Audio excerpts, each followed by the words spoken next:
welcome to Pine Island Research on Monday night. Appreciate you all for joining us. Let's see here. Let's make a slight adjustment on this camera. There we go. Made a few changes here in the studio. Nothing too drastic, but want to appreciate everybody for showing up. See a lot of folks starting to pop in and chat. I think Joe's just landing the plane over on his show, Western New York Bigfoot Investigation Group. We both broadcast Monday nights. He goes on at 7 Eastern. I go on at 9 Eastern, and it's kind of fun. We see the same folks showing up in both the chats, and so that's pretty cool. It's a double feature, as somebody, I think Brian said that. I like the Western. Let's pull up I like the Western New York Pine Island double feature on Monday nights here. Well, hopefully, people like it. We have been. It's getting cold here, man. Up in the South Dakota and northern Minnesota areas I hang out. Had 10 inches of snow here 2 days ago. Forecasted to get snow again tomorrow and every day this week. So we are firing up the snow machines. We got a trap line set out before the snow came, and we're trying to keep that checked every couple of days. That's fun. Let's see, who else do we have? Yep, we got quite a few people starting to show up. My guest tonight should be a fun show. Oftentimes when I'm trying to think of what to do for a topic or who to have on as a guest, I think about other channels and think about what are they talking about, what isn't being covered, right? And I just had to ask myself the other day, does Bigfoot have a sense of humor? And if so, what makes him laugh, right? And was watching my friend Lee's morning show. He does coffees oftentimes throughout the week, Monday through Friday. Lee over at the Ravens Outpost. You will find him at the Ravens Outpost on YouTube. I encourage you to subscribe. It's great channel. Interesting conversations. But he has had Max Powers on his show a couple times, joining him, just casual coffee, shooting the BS back and forth. And I got to tell you, I've seen Max in different areas of the internet before, and on channels and interviews, but I just appreciate his genuine sense of humor. I mean, I just think he's funny, and people will say to me the same thing. I had people just yesterday messaging me saying, "Who do you have on your show tomorrow night?" So I think I'm gonna have Max Powers on. They're like, "Oh my gosh, he's so funny." Now, I was joking with Max. I'm gonna bring him in here. Hey, Max, how are you tonight? I'm good, and you? Good. All right. I joked with you earlier. I said, it kind of occurred to me that I don't know if Max tries to be funny. I mean, some people are just naturally funny, right? I kind of felt like in high school, some people labeled me as the class clown, and it's like, I wasn't trying to be funny, man. I was just, if I saw something, I commented on it. It's like I didn't have a check filter, and people thought that was amusing. Do you find yourself kind of that same way? You're not trying to be funny when people are laughing, are you? I'm not trying to be funny, but I generally have kind of a sarcastic wit, and I see the little oddities and things that make me laugh, and I say them out loud, hoping someone else laughs. It doesn't always work. It doesn't always work. So yeah, there used to be a channel. The guy would get all wound up. It was the guy from Boston, and his moniker, his saying was, I've got the balls to say what everyone else is thinking or whatever. And I kind of can relate to that, right? Like people will say, "Oh man, this is the greatest thing," and I'm the one guy who's like, oh, "I don't know," you know? I totally get that because it's one thing to talk behind people's back.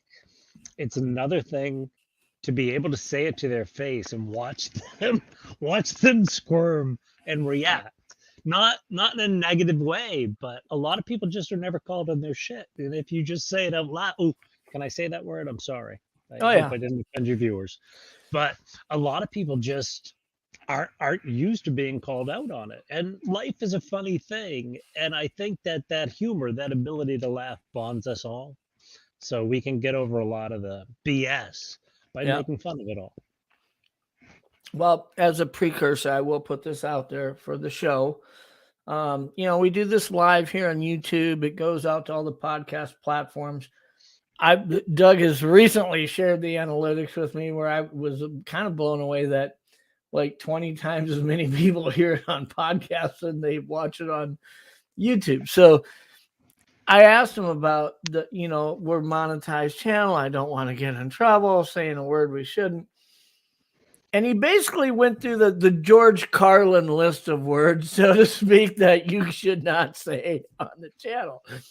And I asked Alex about it. I had a guest on that let a word slip, and I went and asked Alex about it. I said, do we need to go in and edit that out before we put it on podcast? He said, kind of by rule of thumb, you're allowed one or two as long as they're not on the George Carlin list of like unforgivables. So when you say, are we allowed to say that? I would say yes.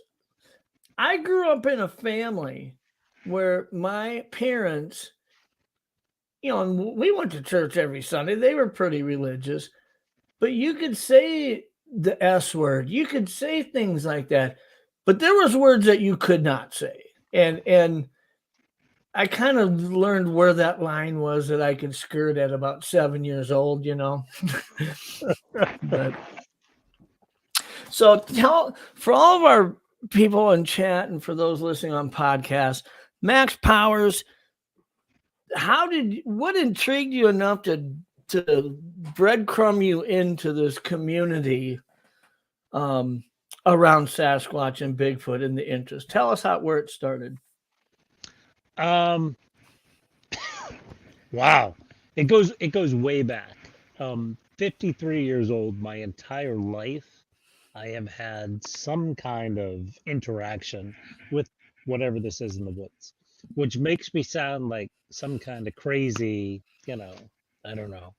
I'm not the Bigfoot whisperer, but it got to a point where my family's nickname for me became Booger because I used to they'd find me at 1 a.m. talking out the window to something in the woods. We lived on 1,200 acres in New Hampshire. We clearly shared our property with something. And I literally grew up with the phenomenon. I didn't grow up with Bigfoot. I grew up with the phenomenon of something out there in the woods. I'd be scared of it, and then other days I wouldn't. So it was clearly something that was either there or not. And it really made me try and figure the whole thing out at a young age. Finally, I saw a Bigfoot on our property around I was 13 or 14. And so after that, it became kind of a quest to find it. And so I'm an avid hiker now. I go in the woods. I go as far out into those woods as I can get. And at this point in my life, I that's what I do. I go up and down the East Coast, and I drive as far as I can get. And when the truck won't go any further, I get out and I hike as far as I can go. So I'm miles and miles out in the woods looking for something, whatever I can find. And I have a channel, under my name, Max Powers Bigfoot Hunter. that tells about it, but I have to put a disclaimer on that and say I'm the world's worst documentarian. So so it's not the best channel, but there's something out in the woods, and I'm trying to figure out what it is. So that's my story, and I'm sticking to it. Nice. Well, it's interesting because last night Nikki at Harry Man Hoaxes and Hoodwinks, she's in the chat, on her channel, she had the well-documented hoaxer Rick Dyer on, and Steve Coles was on, kind of holding him accountable, and they were kind of giving him a little leash to run around the room and talk about how basically he doesn't care what he did. The fact that it hurt your feelings means nothing to him. It was money and this and that. But he has recently claimed that he is the best Bigfoot hunter, that he is the most qualified person to find Bigfoot out there. And I mean, a lot of people get bent out of shape by it. Me, I was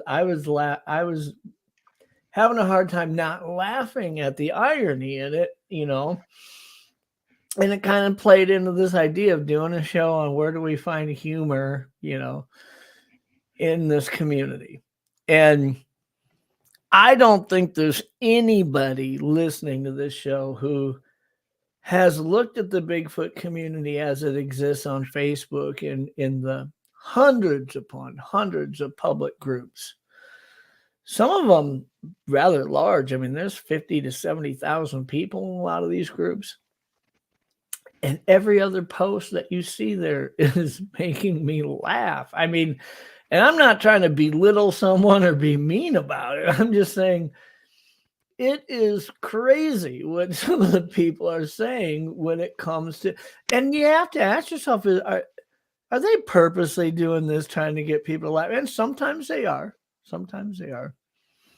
But do you see the humor in the community, Max? I mean, you're not blind to it, are you? I'm not blind to it. And I go out with a group of Bigfooters, an awesome, we're not a group. We're just Bigfooters who are, loner Bigfooters who meet up in the woods. But we actually just had like a text vault. I talk to these guys every day. I text back and forth with them every day. And they're probably two of the most reasonable, rational Bigfooters that I know. And we were talking today about there should be a sitcom about like Bigfooters, the truth, like the truth about Bigfoot, because it would be hysterical. That would be brilliant. It's not that we're wrong. There's something in the woods. There's definitely something out there, but everybody knows what it is without having taken the steps to actually know what it is. Mm-hmm. So to hear some of these explanations for things is comical. And I don't mean that the people, please understand, I'm not picking on the people who say them. I'm totally not picking on the people who say them. Mm-hmm. But some of the things that people say, when you try and put it against some kind of sounding board or some kind of, just even rational thought, is just bizarre, and there's no connection, and it goes back to some of these Bigfoot experts from way back that have said things, and people just grasp onto that and go with it, and none of it was substantiated then, and it hasn't been substantiated since, but they go with it to the point that there's this blind belief in it. And I don't know, it makes me chuckle a lot of the time. I'm sorry. You like when you mention all these different productions that you see on History and all of the channels. I mean, they try to take. I believe that the cast in these shows believe that they're taking a real approach to it. The problem is the way that it gets produced on the back end, the way that it gets edited, the way that it gets put out there, and possibly the way that it is actually created by those people that you're watching. It's done so in such an undigestible way to a lot of people. They see it and they're like, come on, man. It would be, I think that you would have an overnight hit if somebody just took the tongue-in-cheek Reno 911 approach to a Bigfoot team out trying to find Bigfoot. You're not making fun isn't that of what the they did effort. on isn't that what they did on Finding Bigfoot? Well, I don't think that they intended to, but that's how it was perceived by a lot, I mean, they thought that out pretty well when it first came out as far as how it would be perceived. Between Matt and Bobo and Cliff and Renee, they all had roles to play in the persona. Renee was kind of the level-headed skeptic who said, I got to see the proof, right? Matt was the kind of guy that if you snapped your fingers 10 feet behind him, he'd yell Bigfoot. I mean, they all had... Bobo was there for the size comparison and the humor, right? I mean, if somebody's go stand by the tree, let's measure it. Bobo, get out there, right? They all kind of went into it with an understanding of what they want, how they wanted it to be perceived. After a couple seasons, whether that they were achieving that, I don't know. I think they left people feeling, short-ended or disappointed, or how come you guys have all this money at your disposal, all these resources, and we're not getting anywhere? And it's almost like watching, what's that show where, what's the show where they keep digging for the gold that's in the shaft out in the Northeast, right? I can't remember the name of the show now. Yeah, you're Pine Island. It's an island. Something Island, yeah. I used to watch that show for a couple seasons, thinking, man, they're getting close. I mean, seriously, they're getting close. And then after a while, it's like, I'm watching a whole episode to find a button. I mean, at some point, it's like, I need some meat and potatoes, not just one pea or one carrot, right? And I think that's what you're seeing in the mainstream productions that are out there that talk about the community. Anything that's humorous that's in it, I don't think they mean for it to be humorous. It's just there's people like us who are just sitting there laughing, going, come on, man. Right. The other thing I want to know is who's really taller, Renee or Bobo? Have we ever seen them actually back to back? I haven't, and I will tell you this: Renee is from my home state of South Dakota. And do they breed them? She's not a midget. She's a corn-fed, athletic woman who grew up. From what I understand, she's pretty capable in the outdoors, and she's not a small person. I mean, I that would be interesting to see her and Bobo stand back to back and see. I would imagine Bobo's taller, but I don't think he's like 6 inches tall. I think he's probably just edging her out. But I think he's probably just edging her out. And if we can't get them to do that, maybe just arm wrestle. Just. I would think that there's a chance Renee could win that. I really do. She just comes across as one tough girl, and I'm not gonna mess with her. I think she's got the reach on me anyway. So. Matt from Central Florida Bigfoot says, who are these guys? So Matt's one of those people who I will always go in the woods with. He's a great Bigfoot. And he lives down there in your backyard, right? Well, no, I'm up north in New England. That's right. The only reason you always see me down there is because there was a campfire down there, and Matt held it all together, pulled me down. I went down and hung out with him and realized this guy's not a bad guy, and he knows how to use a camera and teach me. Well, there's no, listen, You say what you want to about Matt. I like him. I like him like a brother, to be honest with you. I really think he's an awesome, awesome person. But if anybody had, I'll tell you what, I'm not going to put anybody else's knowledge of cameras, the ability to use them, what they're capable of. Right now, his latest project, and I may be not putting the right parameter around it, but he's trying to recreate what Patterson Gimlin did with that camera. He's got that camera, trying to show the parameters of what it's capable of. Let's document some reference points so we have a threshold to understand what we're looking at. Nobody's done that before. I mean, I think that's brilliant.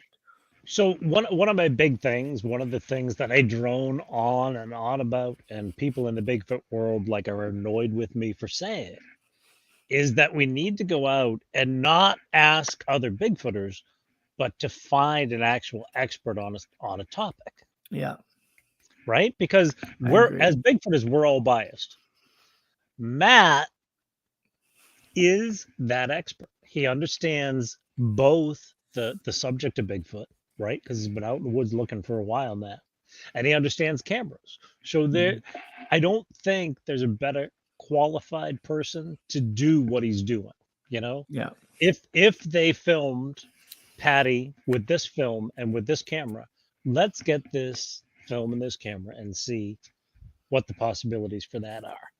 Yeah. Could he have done that? Was this a hoax?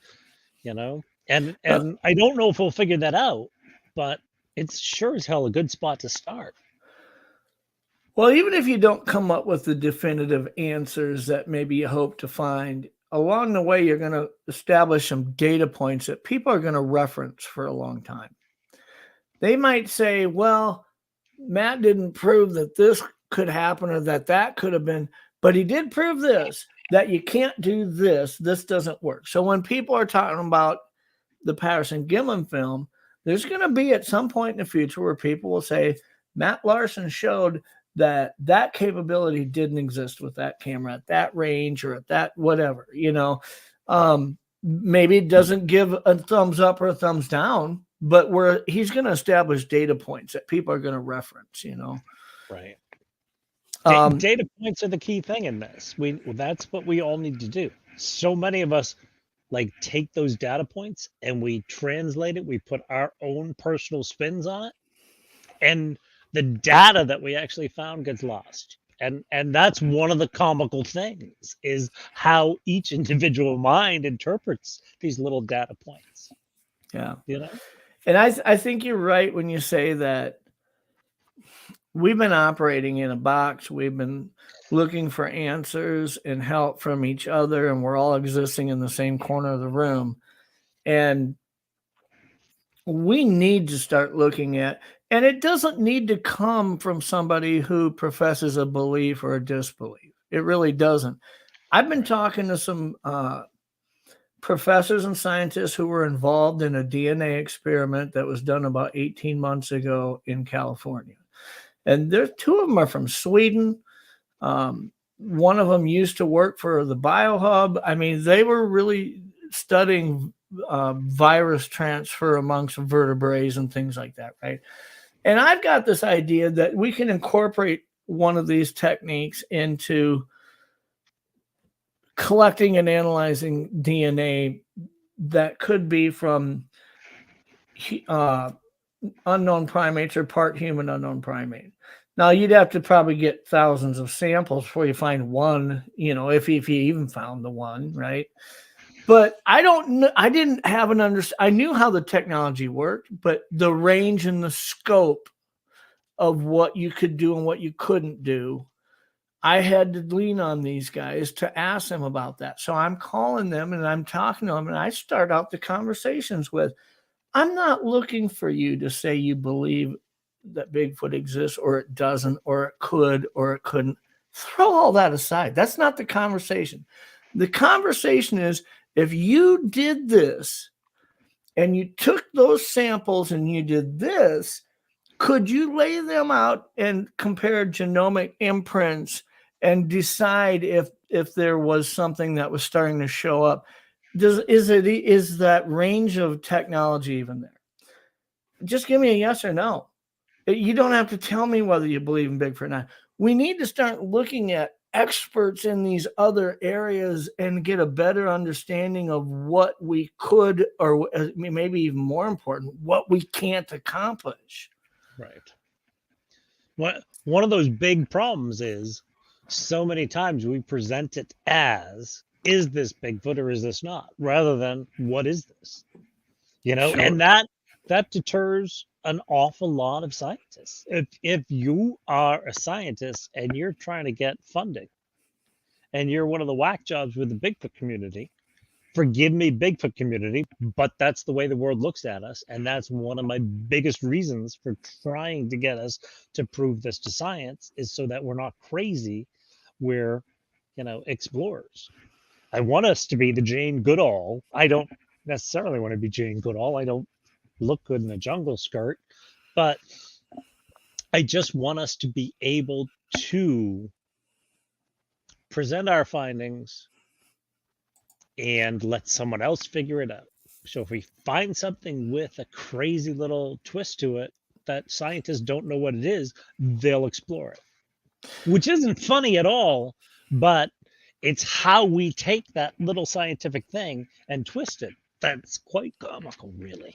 Well, and I think that because we keep looking at the few resources that exist in our corner of the room, and we think anytime I have a question about this or I want an opinion on this, I have to run it by one of these guys, right? I think that's where we're falling short. I mean, and I'm not here to, I have a lot of respect for Jeff Meldrum for what he's done, for what he's done within his expertise, which is locomotion. Okay. That's what he is a professor of. So when he has this large footprint collection and he gives his opinions on that, and mid-tarsal breaks and dermal ridges and all this stuff, right? I put a lot of stock in that. But then people start going to him and saying, give me an estimate on population size. How many of these do you think exist? He's a professor of locomotion. He's not a professor of biology and let's study how many mule deer exist in the state of Wyoming. You know what I mean? Mm-hmm. And so, not saying that he hasn't been around the community enough and interacted enough that he wouldn't have a sound, maybe even a better sound opinion than most. But, it makes me realize that we're looking at each other for advice all in the same corner of the room. And some of the best advice we could be getting exists in other areas of the room. And they don't have to be believers to give it to you. I actually I say this all the time to other people, and now I'm saying it to you, but I say it to other people. If you're sitting talking to people with the same opinion that you have, you're never going to learn anything new. Mm-hmm. And so take it to the person who's going to tell you, no, you're a dumbass, a dumb acre, a dumb person. Excuse me. How can you think this? Take it to that person and say, well, listen, this is what I find. If you have evidence that makes them, gives them that, aha, mm-hmm. then you've got something better than. Now, listen, some of those people are just jerks, not normally the word I would use, but just jerks who are gonna, poo-poo it anyway. But find that person who will argue your point, but listen to what you're saying. And if they're not listening to what you're saying, if they're thinking of how they're going to say no to you, then that's not the right person to be talking to. But the problem in the Bigfoot world is we have the opposite. Everybody agrees with us. Like I had this call, a Bigfoot call, and I sent it out, and everyone was like, "Oh yeah, that's a Bigfoot." Well, tell me why it's a Bigfoot, and no one could do that. So no one had that little trail of breadcrumbs between the sound and the Bigfoot to substantiate that. And so it's not evidence. Like, do I have that recording? Yes, I do. Can I say it's a Bigfoot? No, I can't. And all I want is to find someone who can say, geez, It's not a coyote. Geez, it's not a barred owl, and I can't find those. And it's actually kind of laughable how agreeable we are. You know? Yeah, yeah. So Yeah, I mean, I don't think anybody wants to.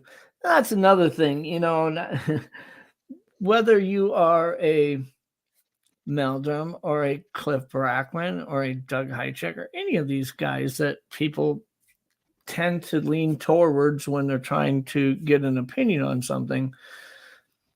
None of them are in the business to wanting to be perceived as a a-hole. I mean, but yet, sometimes telling somebody, I don't get it. I think what you've got here is pretty inconclusive. That's how some people are just, it's like telling them their mother's fat. They can't get over that. Right? It's like, those are fighting words that you think my blurry picture is actually blurry, and so it's hard. I think it's hard for them to give that unedited, true, hard. I think they do it, but they have to do it in a way that's not misperceived, this and that. Maybe some don't. I guess that's why you hear the backstory. I think that guy's kind of a butthole, just because he doesn't filter it out. But what it comes down to is it's almost like we're trying to fly a kite high enough to get hit by lightning, but by using the people that we know in this community, we've only got like 30 feet of string, right? We don't have 300 feet of string. We need to get that thing airborne, right? that is a great example. It really is. But one of the things that I noticed a good example of this in is, when I was spending more time guiding hunters and spending time out in really remote areas. I mean, even when I was in the kind of that mode where that was really something I had time to do and a passion for, 30, 45 days a year, where you're off grid away from, 8 days at a time here, 6 here, 10 there.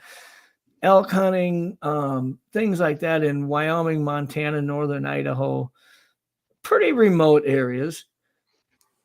I never really had anything that I couldn't naturally explain happen in years of doing that. Not only that, but I had dozens of friends who were it was a network of guides that we all kind of knew each other. These guys spend 100 days a year completely out there. And I'm asking them over and over, I don't want to just go up and say, do you believe in Bigfoot? And they're like, dude, I'm not referring anybody to you to go pheasant hunting anymore. Well, you're crazy, right? So I just say, have you ever had any experience out there that you couldn't attribute a natural explanation to? And every now and then I would get some feedback. Yeah, actually, there were some things. But I'm telling you, 90 to 95% of them, they haven't. And we're talking about 30 to 40 individuals who spend over 100 days a year in completely isolated remote areas, and they aren't seeing it. They aren't hearing it. They aren't getting crap thrown at them. They aren't, it isn't happening to them. And so do I discard them and say, well, they're of no use to me? No, I think there's a conversation to be had there. Do you think that something like that could exist? I mean, your experience, all that time you've been out there, no. Do you think it could be elusive enough that it isn't? How many mountain lions have you seen out there?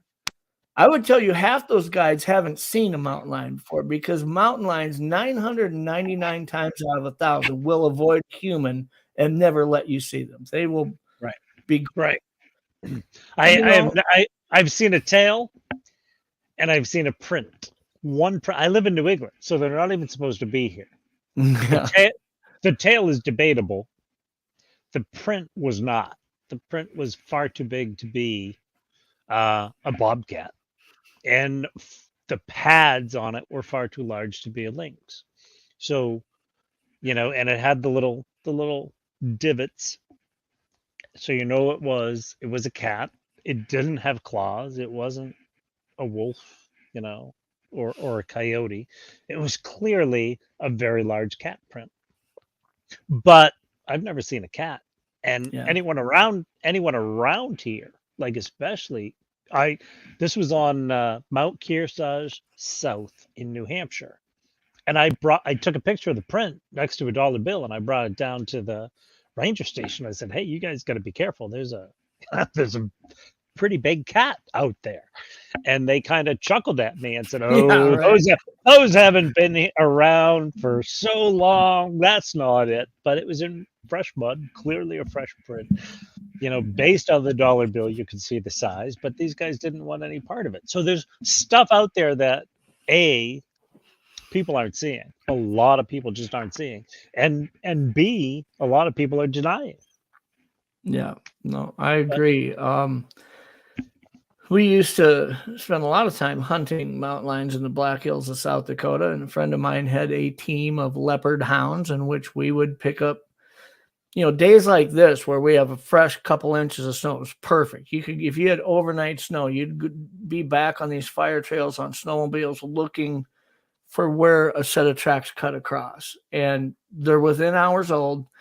Release those dogs out and just let them do their thing. And they'd go bonkers out there for sometimes miles, but they almost always treat a cat. Now, whether or not it's a cat you want to harvest or whatever, but so I've been near them and I've kind of learned some of their behavior. I can tell you one thing: they are so freaking elusive that the only time people really have interactions with them is when they trigger a pursuit mode, and they don't do so on Right. purpose. It just happens, right? They're jogging along or whatever. But the interesting thing, the reason why I brought that up is these guides that spend all these 100 days plus a year out in these remote areas. If I was to say, how often do you see those? Not often. Now, if you'd never heard the DNR tell you how many are there, and you'd never heard anybody else talk about, just based on your own experience, if I said, do you think they exist in this area or not, you'd probably say no. Just like you would to the Bigfoot question. Oh yeah. Oh yeah. And so, but there's the opposite side of that same coin. We have Bigfooters who see them every time they go out, and they know they're there. Yeah. And I'm not trying to pick on anyone. And listen, maybe they are there, and maybe you are just way better at this than I am.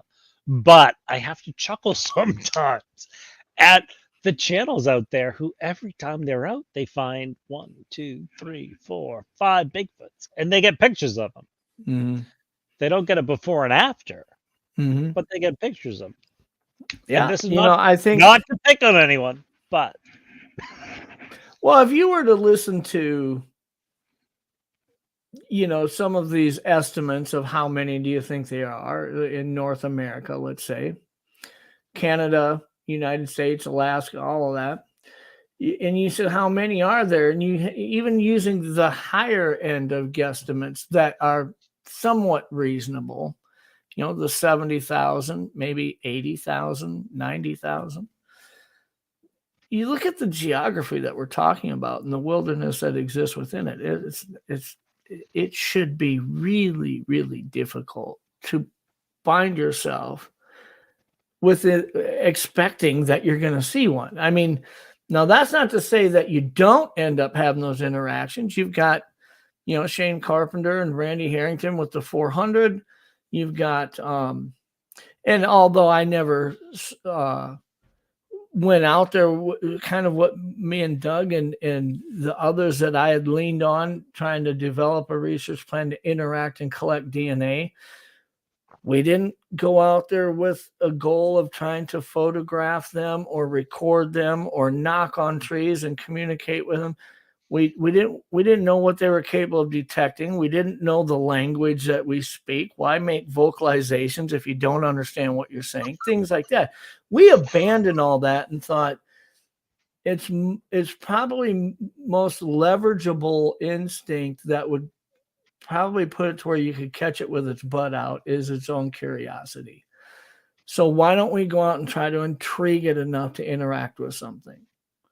And we tried, and people think, hey, we just went out and did it right away. No, we didn't. I went out in these areas. It was a lot of work to access these clearings that we had mapped out throughout the Pine Island Forest and throughout the Clearwater River area, which I really ended up focusing on. But we're talking about leaving it. And you joked about the other day. You were calling me before we really knew each other. You were saying the blue ball guy. Sticky blue balls. Yeah, sticky blue balls. Great experiment. Actually, you'll love to hear that it started out as a red ball. No, I remember that because I had to go back. I don't know who told me that there was first an experiment to figure out which color ball. Mm-hmm. But my fear, I was like, this is a great experiment, except how do you come up with, blue? He's listening to other people who are telling him they like blue, and that totally debunks it. But then I went back and I found out. It wasn't an opinion on the blue. I mean, I started out with red because I didn't think color would matter, right? Like I'm interacting with something, I'm kicking it, and I thought the important thing would be to laugh at it. Kick it, pick it up, laugh at it, throw it, run after it, pick it up, laugh at it. Make this thing seem to think that this ball somehow is that intriguing in some way, right? And if I heard a knock or if I heard something, don't stand there and look around trying to figure out what it is. Ignore everything. Just play with this thing for like 45 minutes and leave it. And get your butt out of there and come back 24 hours later, see if it's been moved. You don't know how many, it was probably 5-6 times trying to access back there. Nothing's getting moved. It's like, it's about time where it'd be really easy to say, forget it. Right. Mm-hmm. And finally it got moved like 85 yards across this field. And that's when I started focusing on that one area. I don't know what was intriguing about it. I don't know if there was resources around there, if there was a giant blueberry bloom going on there. I don't know what it was. Could just be that spot was between A and B where it was a little corridor and they passed by and saw that. But I always operated under the instinct or under the assumption that I may be being watched. And so just go in, appear to be the most forgetful son of a gun on earth, and play with something, and then leave. And then come back in 24 hours and pick it up and wait a whole week and go back and do it again. So that doesn't matter if they habitate there or if they were just passing through or whatever, maybe you could instill yourself as part of its routine. Maybe it habitates 30 miles away and all of a sudden it's like, hey, the last 3 weeks, it keeps showing up and leaving these things. Mm-hmm. And it just was intriguing enough that it made sure to come back by through. I never knew if they came by at first. Are they there watching me while I'm there? Or do they come out 5 minutes after I leave something? Or is it 3 a.m, way after I've left? Started seeing things that started answering some of those small questions. But the big thing is that I had a conversation with Doug, and this was weeks into this. Mm-hmm. And we were talking about his bear research. And one of the things that he was noticing in these bear dens was blue plastic, blue garbage, a chewed up Dasani blue water bottle, a blue bear cap, a blue piece of ribbon. And there were other things in there, but it was obvious enough that there was something about this color. And he expressed to me that he felt that they likely could see in a UV vision spectrum, which we know that caribou and other animals do. It's often portrayed by different scientists. They feel that bears do. And if you did, would that color be more intriguing? Would it look differently than it does to us? And we didn't know the answer to that. If I was to ask you, what's the brightest color that you look at? You'd say, well, yellow, orange, red, right? You wouldn't say purple or brown or whatever. But in a UV vision spectrum, maybe yellow isn't the brightest color. Maybe there's something that stands out about blue that is just vivid to that, right? And so we thought if bears are attracted to it, let's start using a blue ball. And let's theme this to where anything else we leave is going to be marked with a piece of fluorescent blue flagging tape Or if I leave a boomerang out there with some Velcro on it, paint it fluorescent blue. I mean, just goofy stuff like that.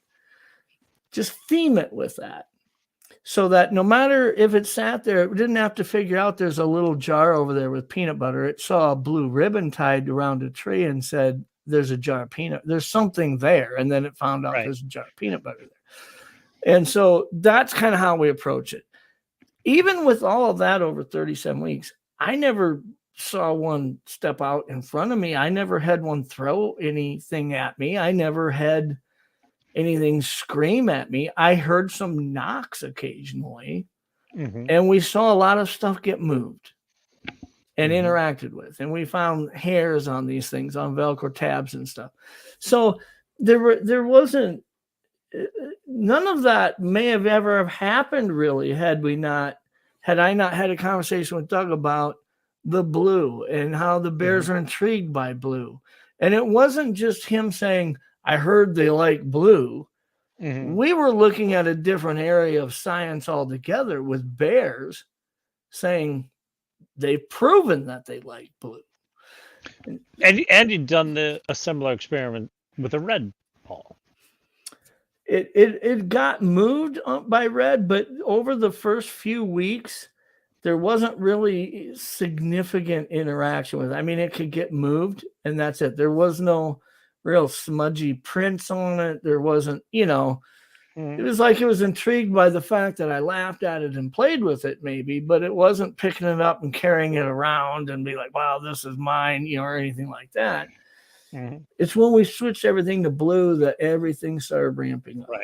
Right. And that is kind of what got me to go, that's interesting, because, and I said that to you the other day, that was one hell of an experiment. And but my question on it is this: you talked about never having seen one move or anything like that. Did you ever try taking photographs across the wood line and circling things in red to see if there was a Bigfoot in that circle? I didn't.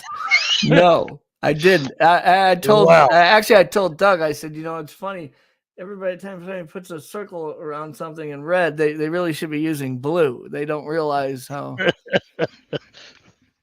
But, and then again, I'm very careful not to present any of this as fact when I talk about. I don't say they see blue. I always talk about the way we just did, because bears and caribou and other animals maybe they see it differently. Maybe they see it different. I'm not out here saying they see it completely different than we do.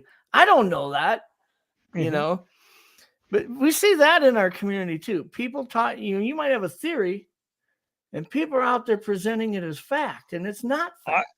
I don't even think we have theories. No offense to anyone. I think we have ideas, because theories are kind of worked through, and a lot of us just, no offense once again to anyone, we have trouble with the whole unbiased experimentation. So we have ideas, and if the idea seems to work, we embrace it as fact. We never even get, to the hypothesis, never mind proving something through theory. And I feel bad to say that, and people hate me, but that's okay. You can hate me. I'm okay with that. Let's just, I think as a group, try and be a little less. We get data, and so often we take that data and we try and make it some kind of fact, and we're missing a lot of the steps. And that's where there is a fine line. I mean, that you see something happen once, it could be a fluke. You see it happen twice, it's a coincidence. You see it happen 3 times, you may be on to something. And then you see it 4 times. Now you have to start coming up with an explanation as to why that could or may or may not be practical to assume something off of that data point. And then we have to go, how do we figure that out? How do we figure out if we're even onto something? Yeah. I was watching somebody's channel the other day that obviously doesn't understand how to employ the scientific method. They've been very critical of a few in this community saying that a theory, when somebody has a theory, there's scientific evidence to support that theory. And I'm saying, I don't know that that's the case, because if there was scientific evidence to support your theory, it may be a fact, not a theory. Okay, a theory is something that you've seen reproduce itself through data over and over, but I can't, it's enough for me to say this is a plausible explanation. I can't say it's a fact. I'm saying when I look at the 4 or 5 options it could be, I discount the least likely, get rid of 1 or 2. I'm looking at what's left and saying, this is where I'm going to start. That's not saying I don't come back to those if I'm wrong. But I'm trying to find the most plausible spot to start in explaining what am I looking at here with these data points. To develop that theory eventually, if I start seeing it a couple times, then I see it in a different area altogether by possibly a different specimen. I start saying, okay, look, I'm developing a theory that because of what I'm seeing here in data, there's no scientific evidence that makes that a theory. It's just data that I'm looking at that makes me draw that theory. And I can share that idea with others as a theory, not as a fact. But to say that a theory should have scientific evidence to support it, that's working it backwards. That's not scientific evidence. If you had scientific evidence to support the theory that you're looking at, you're more likely looking at something that you could state factually at that point. Data is not evidence. Scientific evidence in my mind is something that you can bring to the public and nobody's going to be able to dispute, because it is evidence of what you're claiming. Data is something that I'm looking at, and I don't really understand what I'm looking at with data points. I have to start trying to decipher what it could be.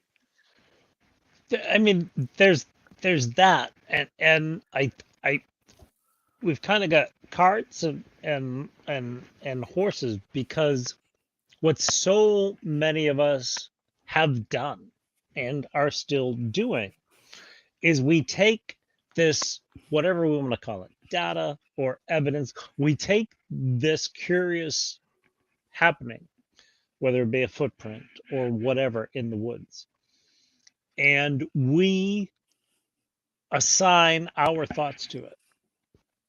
And that immediately taints it. Whereas if we just look at whatever that is, Sure. and it's that raw whatever it is that we need to, in my opinion, submit to someone who knows what the hell they're doing. So my background, right, outside of the Bigfoot world, was always in running fairly good-sized businesses, right? So if I needed to get something done, whether it was sales were down or we needed to produce something or even in advertising, I didn't go to my team. I looked, and I had a gift for being able to see what it was we needed to get done. And that's how I made my money. That's why I'm 53 years old and sitting on my butt retired. Yeah. But I didn't go to those people. I hired them because they're smart, usually smarter than me. I hired them because they knew their job. I'm the dispensable guy. I'm the guy who got promoted, right? Promote the dumbass. That's what you do, right? So I was up there. My gift was that I could see what needed to be done. When I needed to do something, there were so many companies that specialized in what I needed to do. I would find them and hire them. And that's what the Bigfoot world needs to be doing. Go out. Everybody go out. I don't care who you are. You've never been in the woods before. Go out in the woods. Sit. Look. Bring like an audio recorder.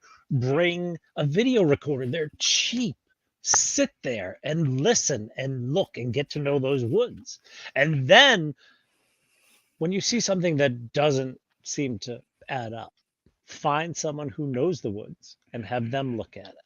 find maybe a biologist or some kind of researcher, have them look at it. And that's where our evidence is going to come from. But us sitting there and thinking that a shadow is Bigfoot isn't going to do it. No, no. And I also think that when you go, opening yourself up to go outside of the corner of the room is going to bring somebody in that's going to employ what some of us aren't incorporating ourselves. When I have a theory or when I'm developing a theory on something, I have to work to prove that theory with the same tenacity that I have to bring the same tenacity to disprove it. I have to approach that from a neutral standpoint and say, I cannot just let my cautiously optimistic attitude steer where this goes. I have to work to disprove what I'm looking at as hard as I am to prove it. And if you're not capable of that, bringing somebody in from outside of your corner of the room will at least level that out for you. Yes, absolutely. But But that's a huge thing, is none of, like, we all want this to be real. None of us want to disprove it. And the other thing is, when it comes to my buddy who's out in the woods, I don't want to let him down. I don't want to say, no, I think you have your head firmly between your butt Yeah. cheeks. I want to encourage them and help them to do that. And that's very hard to do. Yeah. But I think that some people, though, they're going to ask you for your opinion and they're going through the motions, but they aren't prepared to accept anything that they haven't already preconceived. I've seen this happen so many times. And I've seen it happen by people that I really do respect in this community. I've seen somebody send Doug pictures and say, what do you think of these pictures? And Doug looks at it with a pretty, he really discerns when he gets into this. And he gives them an opinion, says, I don't see it. And they'll go out and release it anyways. Like, and it's like, well, why did you even ask, man? Why did you even ask to begin with? It's right. Ends up being one of the things in the end that everybody's finding humorous in the community because they didn't pay attention to the vetting that they were seeking. I mean, but I know a lot of people like that who ask a question, and if you don't give them the answer they want, they ask someone else. And if they don't give them the answer they want, they ask someone else. And they go as far along as they can until they get the answer that they're looking for, and then they're justified. They're happy. Doesn't matter if they ask 3 people or 103. Yeah. I see that a lot. If somebody will, and I don't get a lot of them, I know I've got some friends in the community that get a lot of these requests to look at a picture or look at a video or hear this encounter story. And the one of the first things that these guys will ask them back is, have you talked to anybody else about it besides me? Because what most of them have found is that they are casting a big net. They're emailing Cliff and Meldrum and Doug and everybody all at the same time saying, what's your opinion on this? Trying to find one that matches what their opinion is already. They aren't really looking for the discerning opinion. They're looking for the agreeable opinion. Right. The easier way to do it is to just say, tell me this is Bigfoot. Yeah, that might as well. Yeah. That's true. And it's probably in the way they asked you. Is there anything in this picture that would make you capable of saying that 100% sure that isn't Bigfoot? I don't want to know your opinion on whether it could be. I just want to know if you could discount it 100%. Well, I don't think anybody. I've seen a lot of videos that ultimately in the end discredits it or from being accepted as genuine is most recently Steve and Joe tonight we're talking about the Ontario footage shot from the boat, right? the predetermined predictable camera angle, the wake, the way it was shown. It's all these side things that you added up, and it's like physically this doesn't make sense. It has nothing to do with the person sharing it or their body language or anything like that. It's just we're looking at the video saying that's not possible, right? So many things kind of vet themselves when they're in front of somebody. You're not asking for their opinion. You're asking a professional or somebody like Meldum or Doug or somebody like that. What should I be looking at here that makes me think this isn't authentic? They'll point those things out. It's not their opinion. They're saying that wake can't come from that angle when you're shooting out the front of the boat, and things like that, right? Right. They're saying out of all those hundreds of miles of shoreline, you keyed in on that one little spot, zoomed in 5 seconds before the Bigfoot walked in front of the camera. Something's wrong there. Something's wrong. But yeah, our own evidence is like we defend that like it's, like religion, like sports, like politics. So that's one more thing we can't talk about in bars is Bigfoot. Yeah. Politics, religion, and Bigfoot. Yeah. So, but people defend it. People get offended if you dare say that's not a Bigfoot. I have this stupid picture of this ape-like creature that I didn't have my camera on. I came back from a big hike. I sat down next to my campfire. I heard something in the woods. I looked up. There was something moving through the woods. I grabbed my camera and thought I was on video. I was not. I was on like camera mode. It was an iPhone. So when I hit that red button, it went ka-ching, and this thing just was gone. Yeah. And I got a blurry picture of nothing.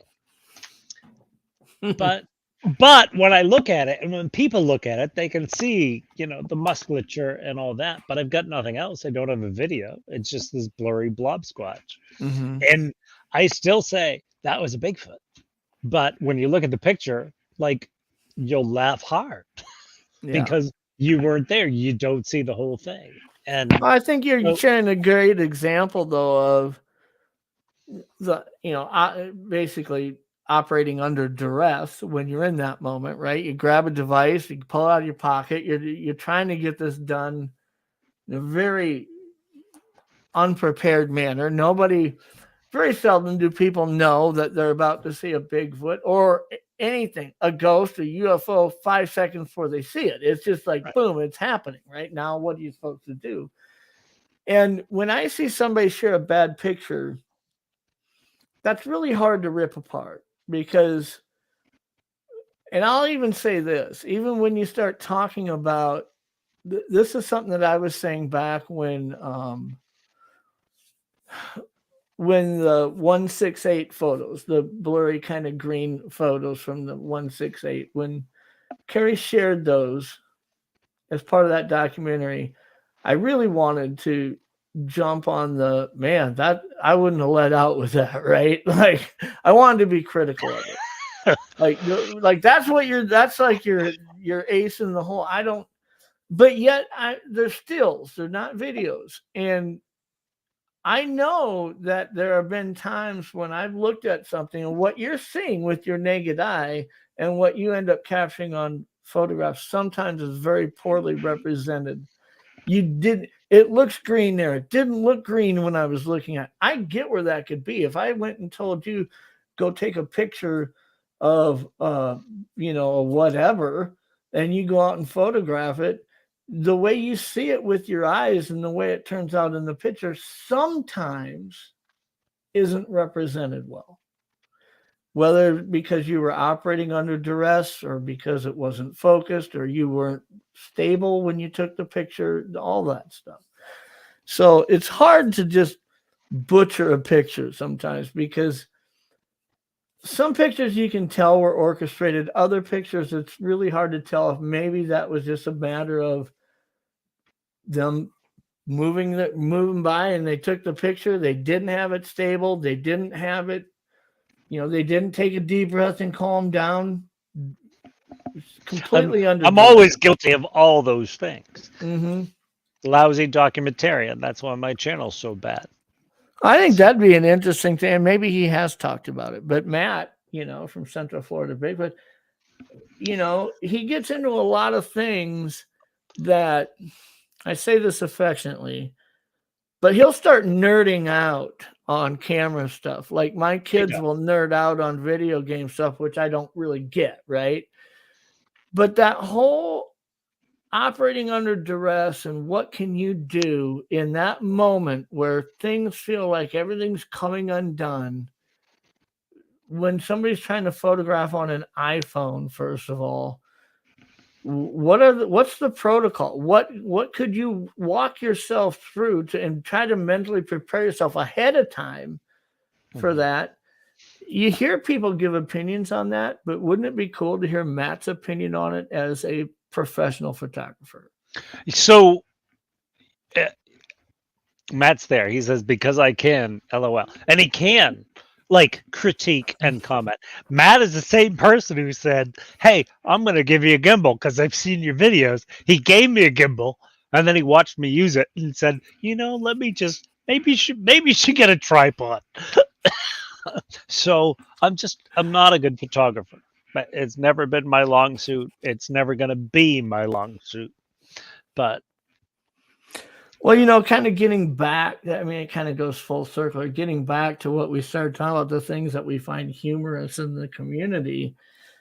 I think, unfortunately, sometimes it's a combination of not only the quote evidence that some people are just throwing out there without vetting it, without, you know, they just say, I took this yesterday and they put it out there. And it just gets butchered. I mean, if you look at these public groups, the way some people will talk about it, and you know, part of me says, dude, what did you think was going to happen when you posted that picture there? And then the other part of me says, do we really need to crucify somebody for putting up I mean, you got to call it out, as I don't believe that's conclusive in any way. But the way some people do it is just absolutely barbarian, you know? yeah, like we are mean. So, but it's all about, not as much about Bigfoot as it is about our own opinions and beliefs. So, yeah. So we can laugh at that. We can crucify each other all day, every day, but ultimately we're all nuts to the rest of the world, which is Absolutely comical. It's like, tell someone you're a Bigfooter. Tell someone that's that's my main thing, is to go out in the woods and find Bigfoot. People think I'm absolutely nuts. Yeah, no, I hear you. I'm gonna put the link in chat in case Matt wants to pop on, or anybody else out there. I'd love to hear. I think Max would like to hear it too. What do you guys find humorous in this community? What is it that makes you chuckle when you see this? And again, we're not trying to be mean. We're not trying to be mean-spirited. But I think it's pretty hard to deny that there is more things that we find humorous than we actually find intriguing in most of the stuff that's being put out in this community. I used to find, and we talked about this earlier, I mean, I never was a big believer or non-believer in Chris Noel. To be honest with you, I didn't really have an opinion on him prior to the porcupine stuff. When I looked at his videos and the whole pine cones being thrown and arc trajectory being mapped as they're being thrown, it was intriguing. I mean, it was hard to watch and say, I mean, yeah, is he my kind of guy? Would I have a beer with him? That's beside the point. The fact is maybe just a cup of tea, you know? Yeah, maybe a tea. Sorry. But some of that stuff was intriguing, right? I wasn't ready to throw a BS flag at him. I was just intrigued by it. I wasn't compelled to make a judgment, so to speak. And then the other stuff comes along and basically becomes a very largely humorous part of the community after that. And Kind of a prickly situation. yeah, I mean, gosh, I told you earlier, I said, "Geez, if you want to commend him for something, I mean, how many bullets can a guy take on the battlefield and he's still walking? I mean, he's still moving." It's like, I think most people would have folded up shop and said, whatever, I don't think he's the type of person that he's proven that he's not the type of person that's going to say, I agree. Looking back on it, it is fairly inconclusive. It was a bit of a stretch. You're not going to get that. No, not But from him. He's got that intellectual ego that he needs, and I think that's part of it. I think that's part of what we saw there. His need to present something more. yeah, And I don't, that doesn't, anything that he showed us doesn't mean that the arch pine cones were negative, but the fact that he argued about this porcupine may take away from that, exactly. regardless of whether it was real or not. And that's an issue that we have in this world, like Nathan Rio kind of stuff, where he was finding good stuff. If you follow his steps, you're going to come up with something close to what he's showing. But, then people were all over him for putting in a Bigfoot call to his video. In fairness, he recorded that Bigfoot call, but that's the irony here is how closely we watch it all, and that we can find stuff like that, but we can't find Bigfoot. Yeah, right. We can find these. Oh no! Well, you put So the for link those in listening on podcast, we've got chat. Joe Snyder from Western New York Bigfoot Investigation Group. You might know him as Sasquatch, joining us. Yeah, well, you had to put the link. You had to put the link up, and the camera loves me, so I know. You're a good-looking guy, Joe. Yeah, so, thank you, Max. Hey, I did accept your friend request there, buddy. So all right. Well, the only reason I was on there was because Jeff sent like the link to this to my YouTube. I haven't been on YouTube in years, so I figured while I was there, 2 birds, 1 stone, and here we are again. 2 birds, 1 stone. Well, we are officially friends now, so there we go. Yeah, I didn't like you at all before, so yeah. So, yeah, man. You know what? I find I find humorous. I find Bigfoot memes humorous. That's what I find humorous. The memes. I find Bigfoot memes. I love them. I make them up myself. Sometimes. I should have found it for the show. I made one where John Madden was in the booth, and there's a picture of the woods of nothing, but there's X's and arrows and lines going across. I had it all read out, and John Madden was down in the corner with his finger up in the air. And of course, you had to know who John Madden was to get the meme. But yeah, I think memes are hilarious. You don't see young Bigfooters who would know who John Madden is. The way we do, anyway, other than the video game. No. That's too bad. One of my favorites that I've seen just recently was it was like one of those Far Side type cartoons, that kind of artistic talent. And it was a guy playing golf, and he was getting ready to hit the ball, and just behind him, you see this Sasquatch with his buddy under his arm. And the caption is something like, I don't remember the name, but he's like, something like, "Damn it, Phil, if you yell Sasquatch one more time," like he's not even turning around to look to see why he's yelling Sasquatch. So but yeah, the memes crack me up, man. I was really working on, we were talking about some merch with Untold Radio and the different channels, and I was coming up with an idea for and I've had a few people ask, Pine Island Research shirt or whatever. So, and I really remember the Far Side cartoons, how freaking awesome they were.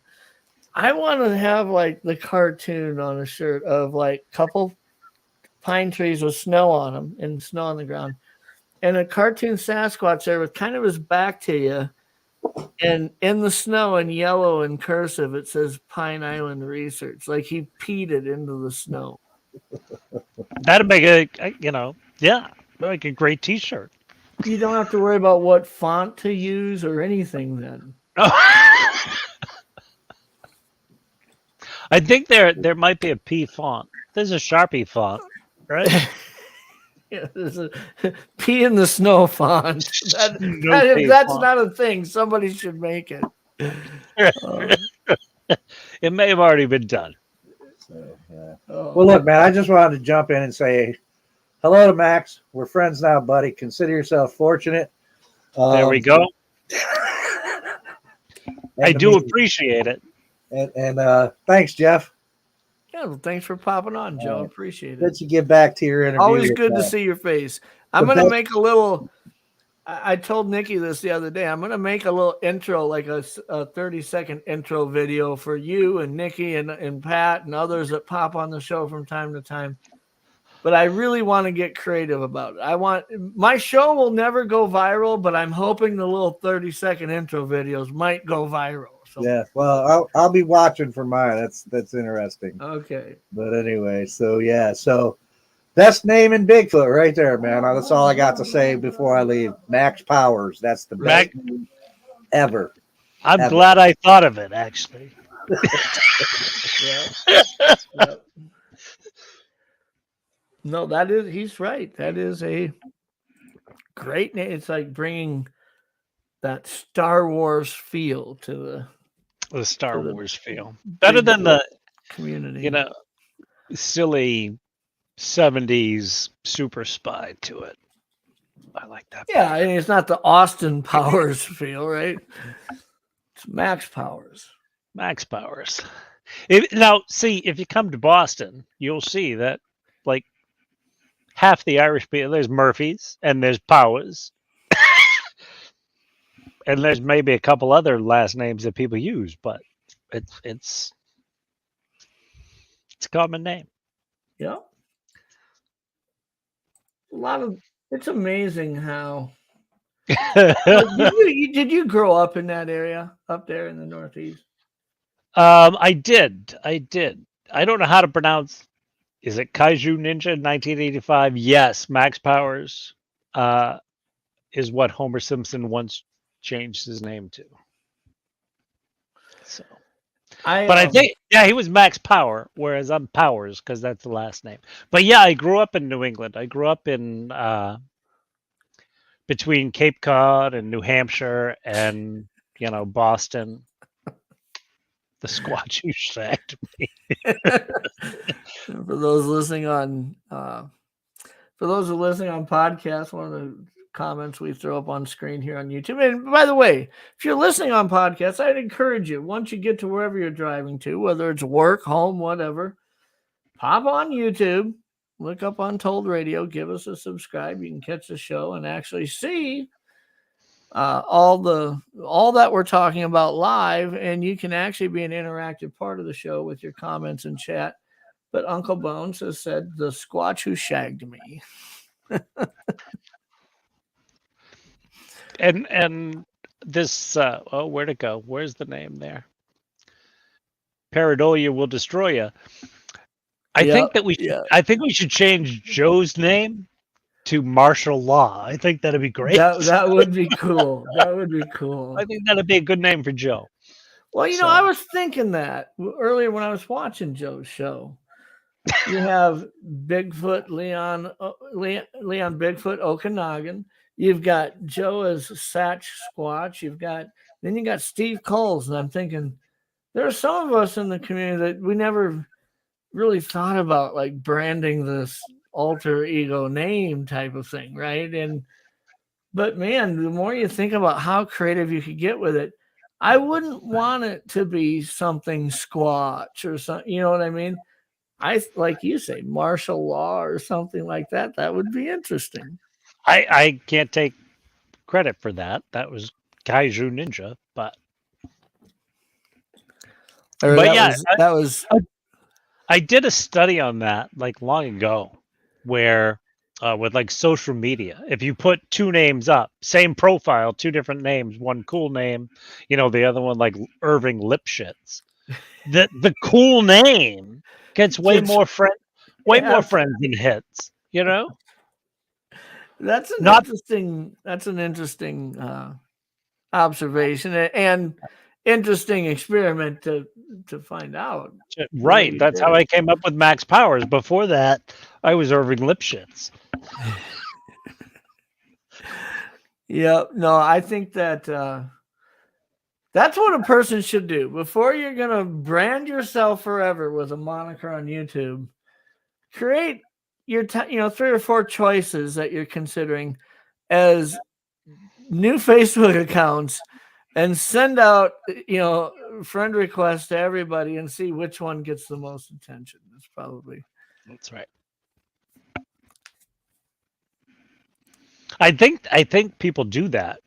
Like, don't young women do that? They put pictures of hot young women and then send them to all of us who come to these chat rooms. Yeah, I guess. I'm kidding.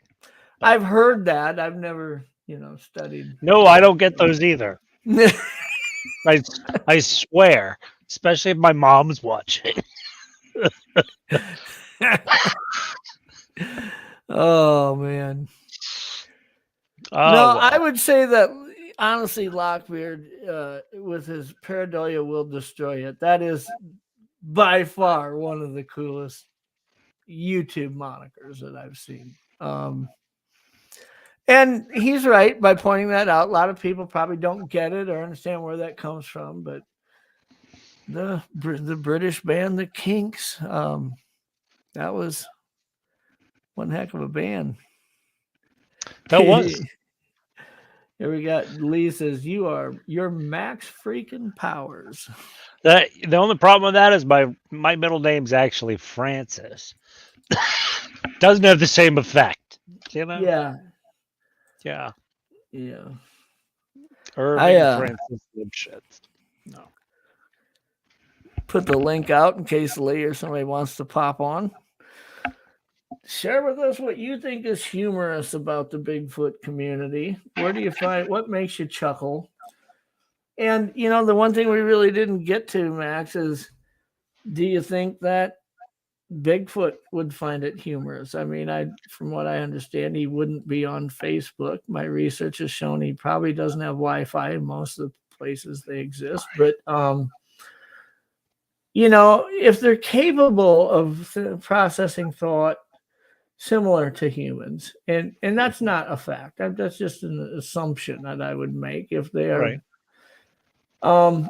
Then obviously a lot of things we've talked about in the past here, the ability to show reverence for each other, the ability to, we've seen evidence through a lot of these encounter stories that they project disapproval when they see something they disapprove. I don't like you in this area. Right. Vocalizations and things like that, right? Mm-hmm. So we'd have to assume that if they're capable of being able to project those types of emotions, that there is a contrasting assumption to be made that maybe they're capable of, or maybe they're likely capable of projecting happiness or joy or amusement or humor. Could they laugh at us? If you went out there, we talked earlier about, I threw this out there. I was on YouTube and you see those videos of like goats when the goats are laughing and they sound like humans. Everybody cracks up. They get 1 million views. We think it's so funny that a goat laughs like a human, but we're assuming that goat is laughing. That sound that goat's making might be that it's afraid that it's about to be slaughtered. We don't know if they're finding something amusing when they do that. we don't know what the goats think. We don't know if Sasquatch is thinking. I will say that when I saw my Bigfoot, it stepped out on the trail, looked at my dad and I, and the expression on his face was like, "Oh, smokes! Oh Yeah. no! Oh no!" And he stepped like across the trail and down through the woods, and that was it. So it appeared to have emotion. If that's the case, right? I'm a clumsy oaf, and I camp alone in the woods. Mhm. Have a rooftop tent, right? I have this big old Land Rover with a rooftop tent, and I go as far out as I can. I have MS, and I'm a little clumsy, and I don't know how many times I've been trying to set up that tent, and I've fallen off the roof. And I'm gonna bet that if there's a Bigfoot around watching, he's gonna laugh his butt off at it because Absolutely. it's comical. Especially when you see me have to get back and finish what I'm doing. It's obviously not a planned thing, but I think they would crack up. I think they probably have a lot of emotions, and I think that when they're in areas with us, we're Yeah. probably great entertainment for for I them. mean, imagine standing out in the rain and it's lightly raining, and your buddy pulls up in a car and he gets out and he doesn't just open up an umbrella. He's wearing a rain suit. He's got goggles on. He's wearing a snorkel. It's like, dude, what, what are you doing? It's sprinkling here, right? Is that how Bigfoot looks at us when we walk out? It's sleeping out in the open, assumably 24/7, 365 days a year for decades. Here we show up with all these little crutches that we need to get by, right? Yeah, the pack for 3 days to go, on a day-long hike. I mean, and these things are just out there living there. No pack involved that we've ever seen. No one's reporting that. So yeah, I believe they laugh at us. I think probably on a number of levels. One, our egos, our ignorance, and our imbecilia, or whatever you call Yeah. the I don't know if that was the word, but I get where That's you're not the coming word. There's a word. It's escaping me. The fact from. that we're imbeciles. We had touched earlier on making vocalizations or speaking a language and we don't know what it means, right? I mean, you Right. go out and Yeah. start samurai chattering and hooping and hollering and screaming. You don't know really what they're communicating specifically.